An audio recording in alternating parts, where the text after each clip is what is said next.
Ahsoka é a nova série de Star Wars que simplesmente deu uma aula pra Marvel em relação às séries do Disney Plus, mas também em relação a outras coisas. Eu peguei 4 lições que a Marvel pode tirar só desse episódio, mas os 2 últimos não vão ser exatamente o que você tá pensando.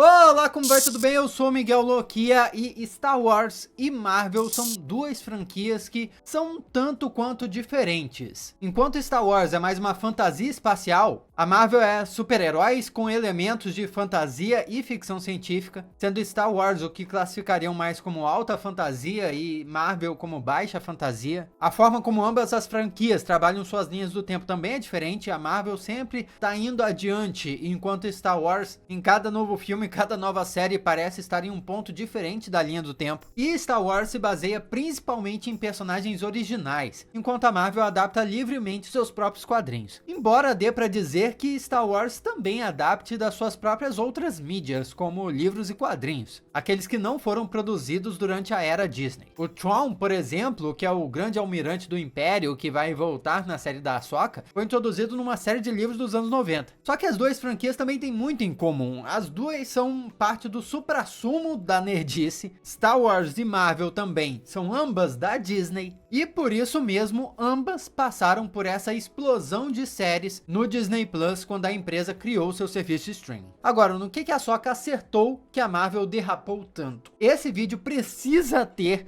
uns breves spoilers do episódio 5 de Ahsoka, mas cá entre nós, se você tiver na internet, você vai ter tomado esses spoilers de qualquer jeito.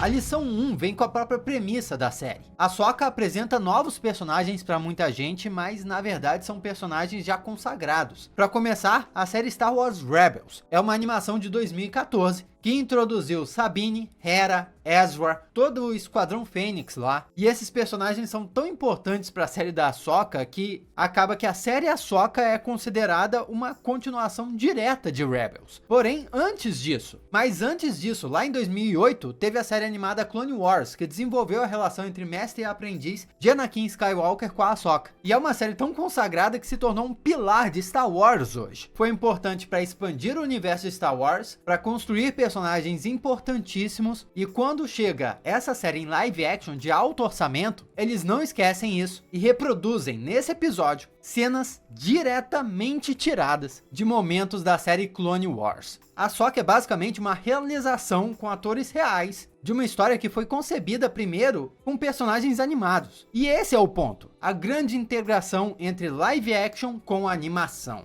Quando a gente chega na Marvel Studios e no universo cinematográfico deles, nós temos sim séries animadas. Eu Sou o Groot, What If, as que já foram anunciadas, X-Men 97, Marvel Zombies, Homem-Aranha Freshman Year, mas é tudo garantidamente em outro universo ou com conexões mas tão sutis que só funcionam no máximo como pistas do que poderia acontecer em filmes ou em séries com atores reais. É quase como se a Marvel tivesse um medo de conectar histórias em animação com histórias em live action. E isso é uma perda enorme. Sabe quando aquele Doutor Estranho sombrio apareceu em Doutor Estranho 2 no Multiverso da Loucura? E começaram a surgir teorias que seria o Doutor Estranho Supremo da animação What If? Se fosse de verdade, seria incrível. Então já demonstra que o público está preparado para isso, os fãs querem isso. Star Wars mostra que o público gosta disso. Se a Marvel Studios quisesse fazer um universo completamente conectado que unisse animação e live action, eles conseguiriam. O James Gunn, com um novo universo cinematográfico da DC, o DCU, prometeu que será assim com eles. E Star Wars já faz isso com maestria. Mas não é só isso.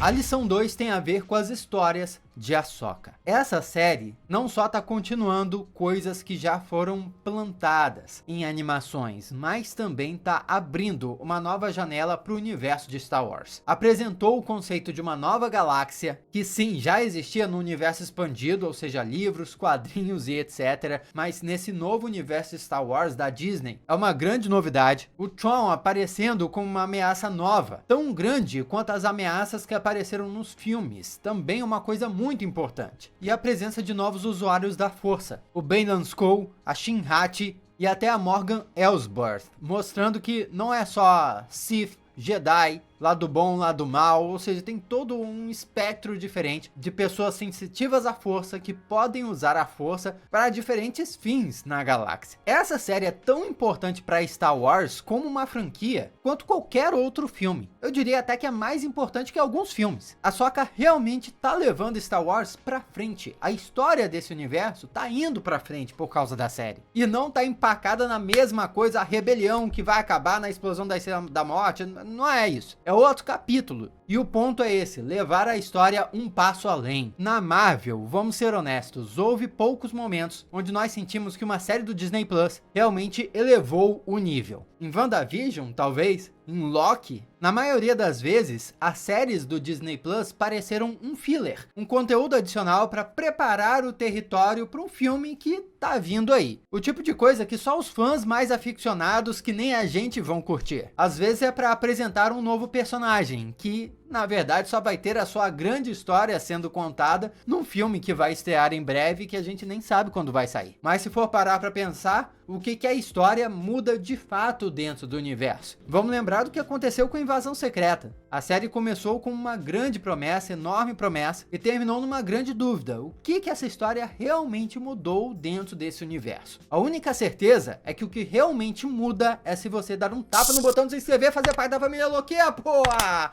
Eu adoraria ter mais conversas com você em outros vídeos, fazendo parte dessa família. E se você já for um Loquia, beijo lá, porque agora eu acho que o jogo vai virar.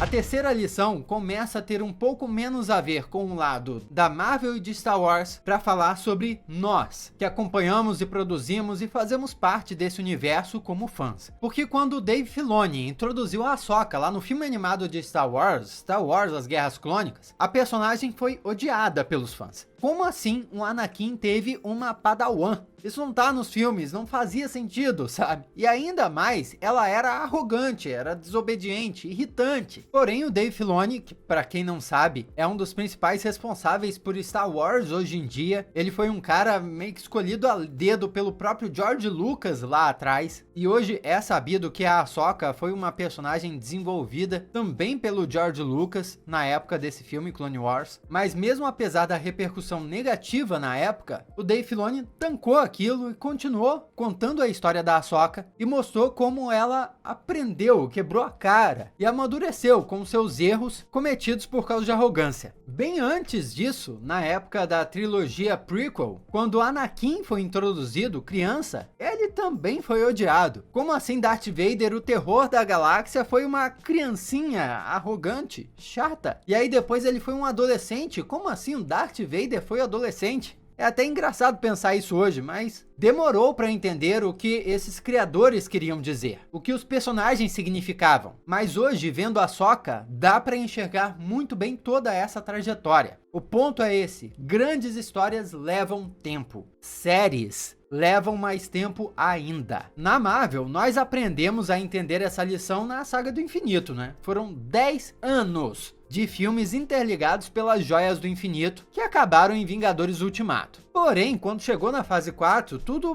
pareceu meio desconectado. Cada série, cada filme pareceu contar uma história totalmente diferente. Uma trama não levava a outra, nem se encontravam em lugar nenhum. Eu já comentei sobre os problemas que podem ter causado esse desencontro nos bastidores da Marvel Studios aqui no canal. Porém, e se a proposta tivesse sido exatamente essa? Mostrar o universo da Marvel expandindo antes de se fragmentar. Afinal, nós sabemos que o filme final dessa nova saga de filmes, a saga do multiverso, se chama Vingadores Guerras Secretas, que terá o fim do multiverso. Talvez a preocupação com o destino esteja afetando a nossa percepção sobre a jornada. Na Marvel, por exemplo, eu curti, eu acho que é fácil dizer que muita gente também gostou da transição do Loki, de um vilão para um mocinho, mas só porque a gente já esperava isso, e vimos sendo construído através de alguns filmes. Porém, ainda não estamos entendendo a transição do Hulk, que era mega raivoso, foi aprendendo a se controlar e de repente é o Hulk inteligente, bonachão. E tem muitos fãs da internet irritados com isso, pensando que essa é a parada final, mas não é o fim da saga do Hulk, a gente não sabe o que vai acontecer depois. Quem acompanha o canal aqui sabe dos rumores que vem cozinhando aí pela internet sobre um possível filme do Hulk contra o mundo. Ou seja, esse arco dramático do personagem ainda pode ser muito desenvolvido.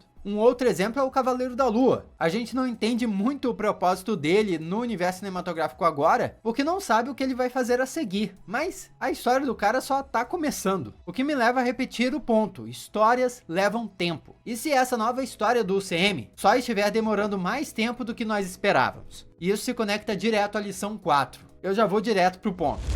Confie na mente criativa. Quem acompanha filmes de super-heróis e o mundo nerd costuma reclamar frequentemente de filmes repetidos. Caramba, eu não aguento mais assistir a mesma coisa. Quem quebra esse padrão e traz um frescor nas histórias são essas grandes mentes por trás desses filmes, dessas produções e franquias. Pessoas como o George Lucas, o Dave Filoni e eu ouso dizer o Kevin Feige. Kevin Feige não é um roteirista, não é um diretor como o Dave Filoni ou o George Lucas, apesar de haverem discordâncias sobre a competência dos dois a respeito de direção. Mas se tem uma coisa que não dá para duvidar sobre o trabalho deles, vendo Star Wars e vendo a Marvel, é que eles têm um plano. O que eles fizeram até agora teve um propósito, foi construir uma história. E no caso do Dave Filoni e do Kevin Feige, essa história ainda está em desenvolvimento. A transformação e o desenvolvimento de personagens leva tempo, como eu já falei. Talvez valha a pena a gente confiar e esperar o que está por vir antes de fazer qualquer julgamento definitivo. Porque olha, esse último episódio de Ahsoka me deu muita, mas muita esperança. Clica aí para assistir outro vídeo, vai! Eu sou Miguel Loquet e a gente se vê na próxima.